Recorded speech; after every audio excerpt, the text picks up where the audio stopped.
been given that I think we can do, could we propose that? Yes, but I think I don't want to inappropriately get decision makers and the community's hopes up that's going to be approved. I think we need, as a staff person, I've got to be very responsible to, I have to be responsible to you and say, it's not going to be approved. However, if you would like to try it, we could. Thank you. I want to be transparent on that. I don't want, but so, John. Basically responding to Ron and Michael, I don't want this thing to become divisive, and I honestly don't think the people who are challenging this process are necessarily saying we don't want affordable housing in Sausalito. I mean, you go to the bocce ball games, you see people who are billionaires down to little boards, and they're all enjoying themselves communally at the park. So we're not a community that's that kind of attitude, and I'd hate to see it be divisive. I went to the Novato City Council meeting Thursday night, and that was pretty emotional. And that city was really divided, and they've had bad experiences with low-income housing. So I can understand what, but I want, if you haven't read the IJ article about that city council meeting, you should. And if you want, even better, go on the video. You can see their video, it's like novato.org, like ours, and it's broadcast. There was a city council member who's a real estate agent who gave the most eloquent response to this whole thing is what Novato's their stance was. And it isn't that this, what their resentment is that the state's forcing this to occur. It's not the idea that the objective has great merit. It's the fact that there are some guy in Sacramento is whizzing through numbers that I personally cannot recreate. And then they're handing it down to ABAG, who sits over in Oakland, who's doing some other numbers and hands it out here. And ABAG has even, in I think it was 2010, said that their numbers are not definitive, they are advisory. And it was regarded, as a result of being sued, they came out and said, oh, well, you know, we said 900 acres per year, but we really didn't. That was advisory. So all this stuff is getting softer and softer as it's being challenged. So I do think that what we need to do here, Novato you're correct, it's 30 units per acre. And their task force came back and said 22. That's really the best we can do to maintain our city. They said 22. The city council said 20. We're going back with 20. And they had a very good, and that's what I was saying, you should see this city councilwoman's, it's a 5-women councilman.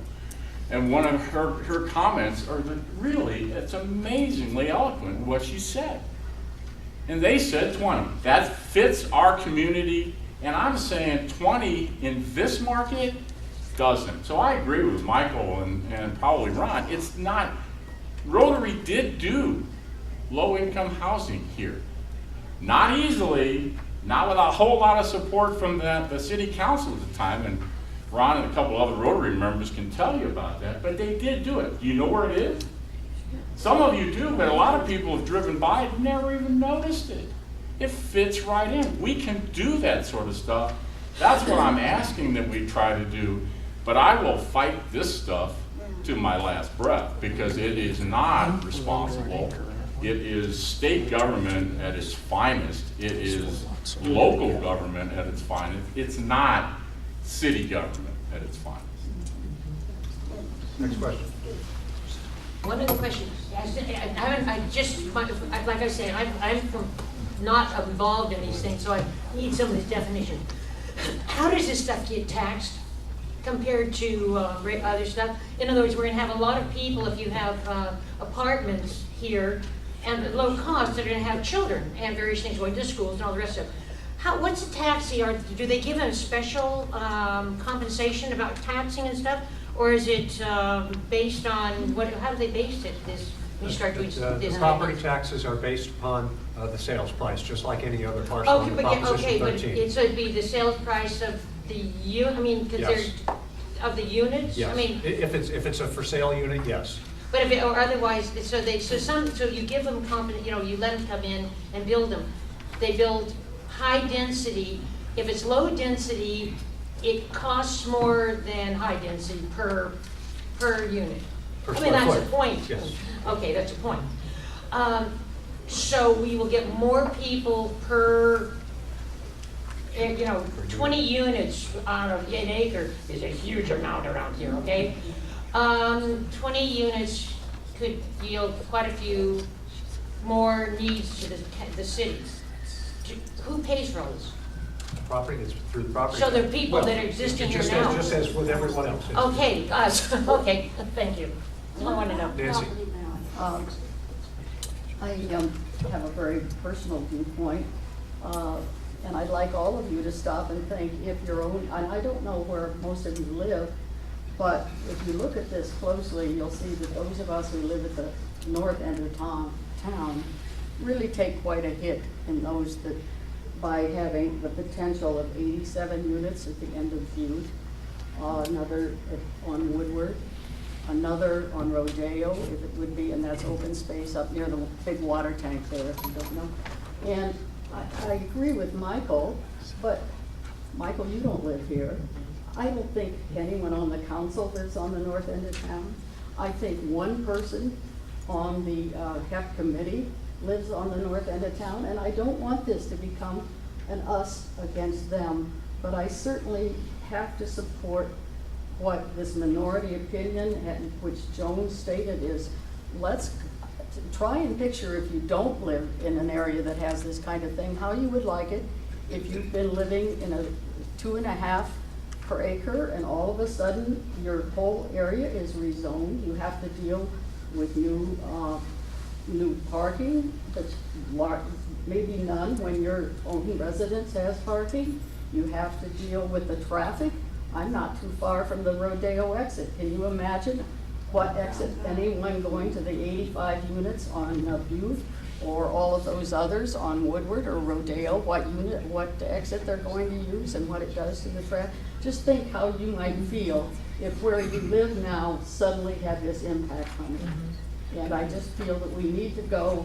And the other thing that I find very interesting, which is in the packet, is this suggestion for City Hall, which evidently has backing from Rotary. And Rotary has a wonderful reputation for what they've done in this town, and that hasn't been brought up, of making use of space over City Hall. So I would like to think that this minority opinion that's been distributed is given a lot more thought, and at least let's try for it before we impose what I think most of you would have to say if we're coming near you would be very distasteful.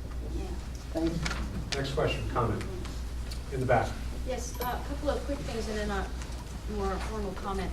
First of all, can you include in your next round an analysis of multi-use? Because it seemed, my earlier question on that item 5, it seems that multi-use is something. We have it on Caledonia Street, we have shops down below and housing above.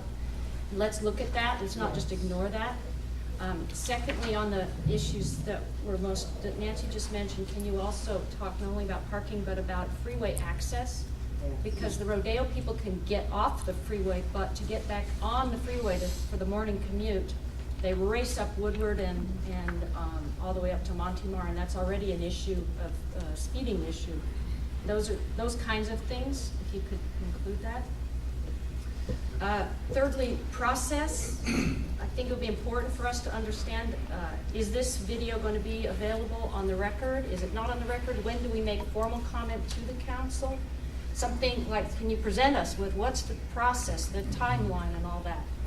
And then my final point is a comment, not a question, and that is, could you put up slide number 10 that I saw earlier? While they're doing that, the video, I mentioned at the beginning of the meeting, will be posted to the city's website, so that that'll be happening in the coming week.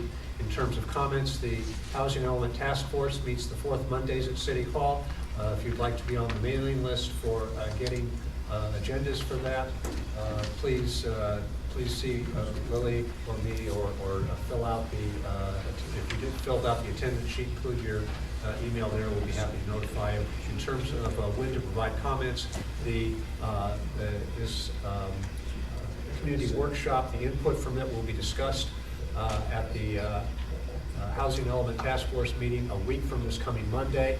And so the process is that the task force is putting together their best advice for the city council on how the housing element should be formulated. After the Housing Element Task Force finishes its work, which will probably be next spring, then they will begin taking that to the Planning Commission and City Council. So right now, if you'd like to submit comments, you can send them to care of me, and I will make sure they get forwarded for consideration by the task force at their upcoming meeting. Thank you. Slide 10. Oh, I got the wrong number, sorry. It was a different slide. There was a slide that had an arrow and indicated that we were going to give some preferential consideration to, that's the one. So my comment is, I would like that in addition to the comments that were made by Ron and Michael and John, is that the city consider whatever we do, that we do it on behalf of the residents. We are an aging population here. We need second units so that people can stay in their homes. Just because someone owns a house that might be valued at $1 million or $2 million does not mean that when they retire or they lose their spouse, that they have the income to stay in that home. And it's proven that our elderly, the more we keep our people in our community, the better off we are. And that second unit might become the second unit for the homeowner to move into so they can keep their house, pay their mortgage by renting the main house. And so if we're looking at giving regulatory incentives, removing constraints, and providing funding, let's provide it for ourselves first, because we're the people that are here that are working our buns off to pay the taxes that are paying the staff that are doing all this good work. You know, and I want to stay here when I'm old. I was widowed very young. I can't imagine what it's like for someone who's 70 or 80 who loses their spouse and suddenly has to deal with a repair that now suddenly has to come up to code, and to fix their stairs they have to spend $25,000. We need to give some incentives to people in this town for affordable housing for us. And I think it's very important to include that in here. I'm sorry, I'm very emotional about it. I've seen a lot of people, the few bits of housing that are changing hands right now in this market are people who have to sell. There are people who can't stay here. That's what's moving. The reason the market isn't moving is because people are holding on as long as they can. You know, let's tell the truth. This is not 1999. People who have jobs, we're thankful we have them, and we're working hard at them. And the people that live here want to stay here. That's why Rotary, over the last few years, has built, what have we built, 22, 30, 34 units, specifically for that.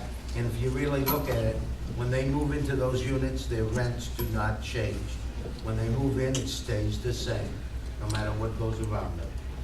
Okay. I'd like to open it up to council comments now. I thank you for council members for your patience, and I realize so. Jeremy, also, there's a feedback form on your way in, this yellow sheet, that you can provide the Housing Task Force with your feedback regarding these proposed approaches. That's obligatory before you leave the meeting room. You got to stand out there. Linda, your comment. If you would hand it to either, preferably me, actually, would be great. And if you're not able to do it today, if you could get it to me by next Wednesday, that will ensure that it goes to the task force for the meeting the following Monday.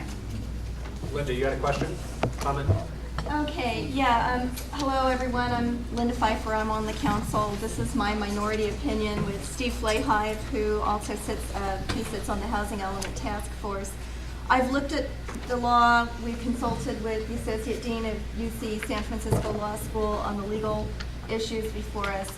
And I really hope everyone will take the time to review this minority opinion. It's very important